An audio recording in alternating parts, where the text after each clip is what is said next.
Assalamualaikum warahmatullahi wabarakatuh. Bismillahirrahmanirrahim. Alhamdulillahirabbil alamin wa bihi nasta'in ala umuri dunya waddin. Wassalatu wassalamu ala asrofil anbiya'i wal mursalin. Qala Allahu ta'ala fil Qur'anil Karim, a'udzu billahi minasyaitonir rajim. Bismillahirrahmanirrahim. Qala rabbi ishrah li sadri wa yassir li amri wahlul 'uqdatam min lisani yafqahu qawli. Amma ba'du. Langsung saja, perkenalkan, nama saya Fahmi Aziz Fernanda, mahasiswa Universitas Peradaban, Fakultas Keguruan dan Ilmu Pendidikan, Prodi Pendidikan Bahasa Indonesia semester 1. Langsung saja, dalam video kali ini saya akan memaparkan materi tentang pendidikan. Oke, langsung saja. Pengertian pendidikan. Pendidikan adalah salah satu usaha sadar yang dilakukan untuk meningkatkan sumber daya manusia.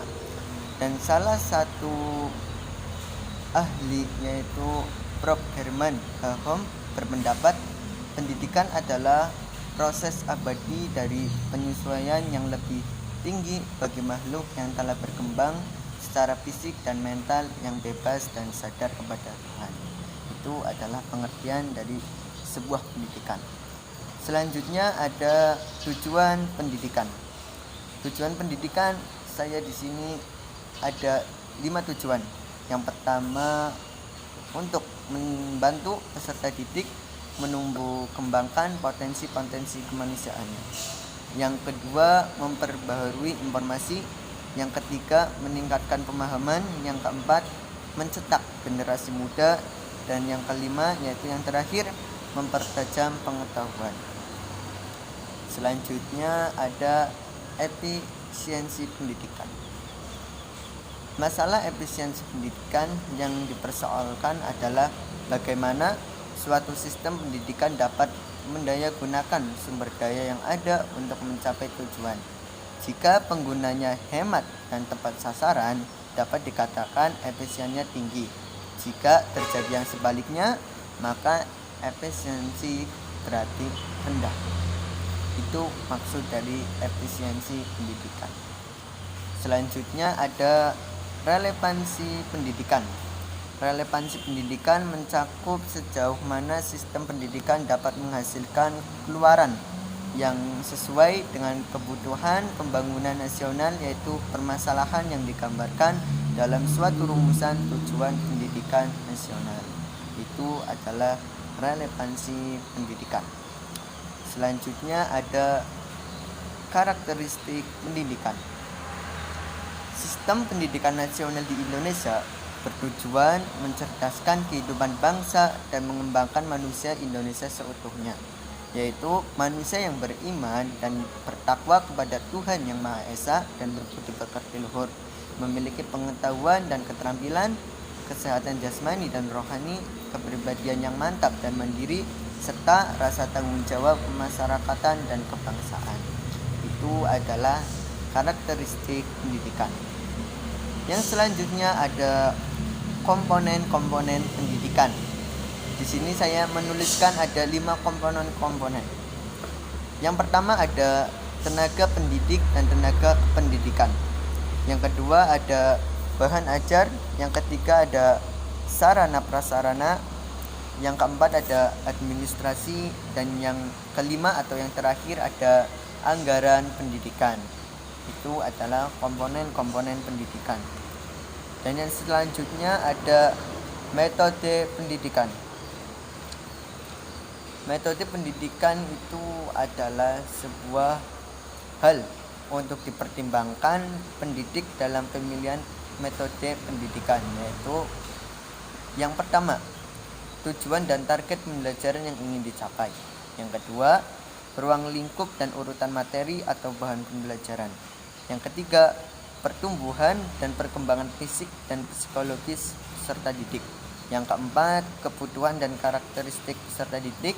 Yang kelima, motivasi atau minat peserta didik. Dan yang keenam, kemampuan peserta didik dalam melakukan sesuatu hal. Itu adalah metode pendidikan. Yang selanjutnya ada alat-alat pendidikan. Alat-alat pendidikan adalah hal yang tidak saja membuat kondisi-kondisi memungkinkan terlaksananya pekerjaan mendidik, tetapi alat mendidik itu telah mewujudkan diri sebagai perbuatan atau situasi yang dicita-citakan dengan tegas untuk mencapai tujuan pendidikan. Itu adalah arti dari sebuah alat-alat pendidikan. Yang setuju, maksudnya yang selanjutnya ada tujuan alat pendidikan. Yang pertama, dengan penggunaan alat itu, anak didik atau mahasiswa diharapkan mengalami perubahan.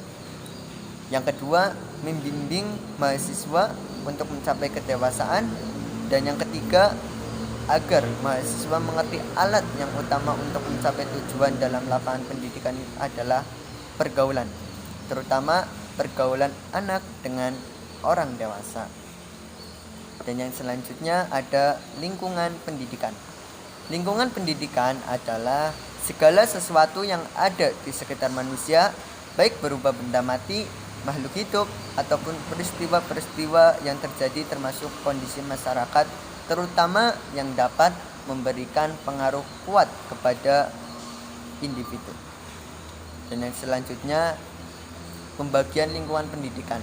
Di sini saya ada 3 pembagian, yaitu yang pertama lingkungan keluarga, yang kedua lingkungan masyarakat, dan yang ketiga lingkungan sekolah.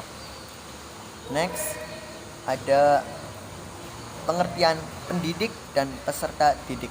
Pendidik dan peserta didik itu beda ya teman-teman.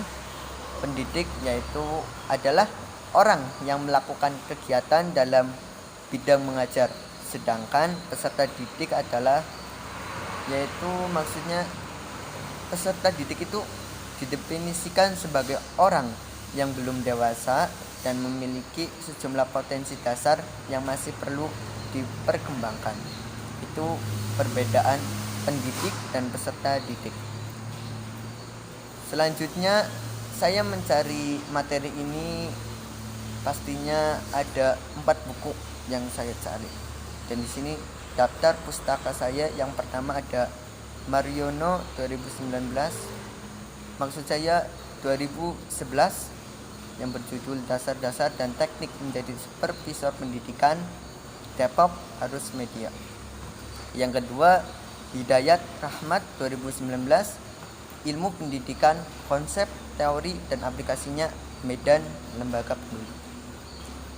Pengembangan Pendidikan Indonesia atau yang sering disingkat LPPPI. Yang ketiga ada Amanuddin 2019, Pengantar Ilmu Pendidikan, Banten Unpampres. Dan yang terakhir ada Wahyudin Din 2006, Pengantar Pendidikan, Jakarta Universitas Terbuka. Itu adalah materi yang dapat saya sampaikan. Mohon maaf bila ada kesalahan, dan mohon maaf juga kalau ada kata-kata yang kurang berkenan di hati Anda. Saya mohon maaf yang sebanyak-banyaknya. Terima kasih. Wabillahi taufiq wal hidayah. Ungdur maqala wala tangdur maqala. Wassalamualaikum warahmatullahi wabarakatuh.